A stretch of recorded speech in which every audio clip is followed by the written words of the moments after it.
నమస్తే. Welcome to Vahini TV. మనకు కావాల్సిన ఒక ఇంపార్టెంట్ వార్త మీకు చెప్తాను. ఏటీఎంలో నిండుకుంటున్న నగదు. ఆన్లైన్‌లో డబ్బులు పంపించడం, తీసుకోవడం అంతా ఆన్లైన్ అయిన తర్వాత మామూలుగా పైసలు చెలామణిలో లేవు.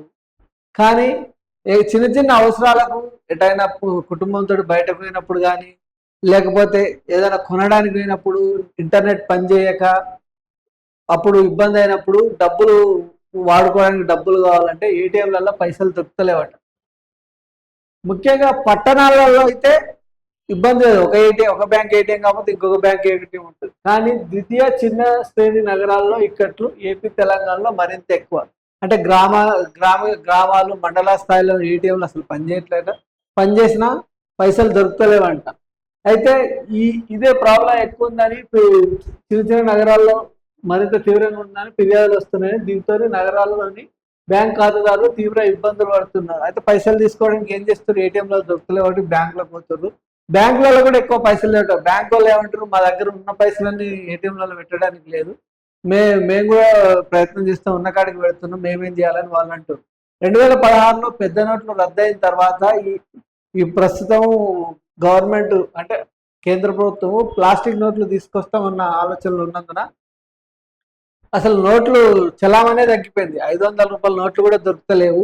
200, 100 రూపాయల నోట్లే ఎక్కువ చలామణి అవుతున్నాయి. అయితే వీటిలలో కూడా పైసల కోసం ఏదైనా అది ఎమర్జెన్సీ అవసరం ఉండి 1000, 2000 కావాలన్నా కూడా ఏటీఎంలలో పైసలు దొరుకుతలేవు. గ్రామీణ స్థాయిలో అయితే ఏం చేస్తారంటే పెట్రోల్ బంకులల్లో, షాపులల్లో ఆన్లైన్లో పెట్టి పైసలు తీసుకుంటారు.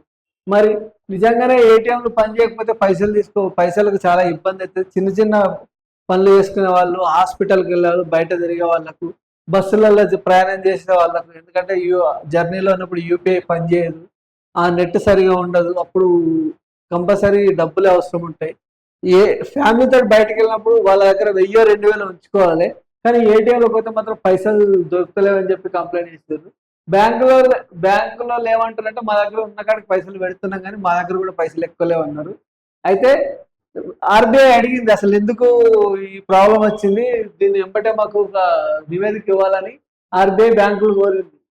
అయితే టిఎంఐ అనే దాని నివేదిక ప్రకారం మొత్తం ఉన్న ఏటీఎంలలో 57 నుంచి 64% మాత్రమే పనిచేస్తున్నాయి. అంటే సగం ఏటీఎంలు పనిచేయట్లేదు. ఉన్న ఏటీఎంలలో కూడా నెట్వర్క్ ప్రాబ్లం అని, సర్వర్ డౌన్ అని, అవిట్లలో కూడా సరిగా పనిచేయట్లేదు. అయితే ఇట్లా ఏటీఎంలో డబ్బులు దొరకపోవడంతో ఆర్బీఐ ఏం చేసిందంటే ఈ నగదు ఏటీఎంలలో పైసలు దొరకాలి, లేకపోతే ప్రజలకు ఇబ్బంది అవుతుంది, దీని మీద బ్యాంకులు చర్యలు తీసుకోవాలి, లేకపోతే బ్యాంకుల మీద మేమే చర్యలు తీసుకోవాలనుకుంటుంది. కానీ యూపీఐ వచ్చిన తర్వాత జనాలకు పైసలు అవసరం చాలా తగ్గిపోయింది. కానీ ఏదైనా ఎమర్జెన్సీ టైంలో మాత్రం డబ్బులు కావాలంటే దొరకడానికి చాలా ఇబ్బంది ఉంది. కాబట్టి బ్యాంకులు త్వరగా ఈ ఏటీఎంలలో మనీ అందుబాటులోకి తేవాలని కోరుతున్నాం.